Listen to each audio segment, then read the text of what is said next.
MP Arvind మీడియాతో మాట్లాడుతున్నారు. Live చూద్దాం. Speaker of the Assembly, it is his responsibility to safeguard his members.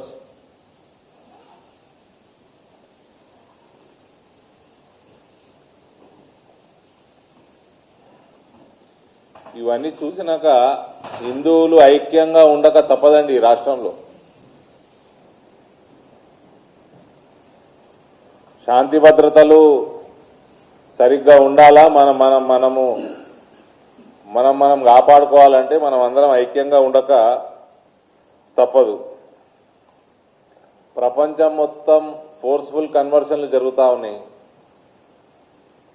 మనం టీవీలు పెడితే ఇంటర్నేషనల్ న్యూస్ ఛానల్ పెట్టినా అదే కనబడుతుంది, నేషనల్ న్యూస్ ఛానల్ అదే కనబడతా ఉంది. ఫోర్స్ఫుల్ కన్వర్షన్లు, రయట్స్, మంచి ప్రోగ్రెసివ్ దేశాలు ఫ్రాన్స్, యూకేలు చేతికొస్తున్నాయి, రోడ్డు మీదకి వస్తున్నాయి.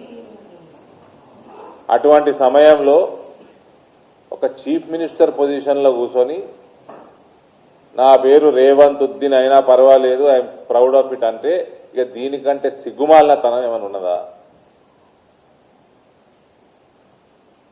అంటే హిందువులందరూ మీరందరూ లొంగండి అని ఇండైరెక్ట్ గా చెప్తున్నాడా? వాడేమో వస్తాడు, ఏమో దారుస్సలాం దుమ్ము నాకెటోడు రేవంత్ అంటాడు. ఎవడైనా కాంగ్రెస్ వాడు, ప్రభుత్వం నడిపేటోడు, రెడ్డి అయినా రావైనా వెలమ అయినా కాపైనా ఎవడైనా వచ్చి మా దుమ్ము నాకాలి అంటున్నాడు. ఈ సిగ్గుమాలినోడు ముఖ్యమంత్రి పోయి నాకుతున్నాడు. ఇక్కడ రా నాంపల్లికి వచ్చి బీజేపీ ఆఫీస్ మొత్తం నాకిపో, ఫ్లోర్ అంతా హిందువులతో ఓట్లు వేపిస్తాం, మేము 80% వేపిస్తాం. 15% కోసం ఎందుకు నాకుతున్నావురా? 80% హిందువులతోటి ఓట్లు వేపిస్తాం, మొత్తం నాకిపో, ఆదివారం రా, దగ్గరుండి ఓట్లు వేపిస్తాం.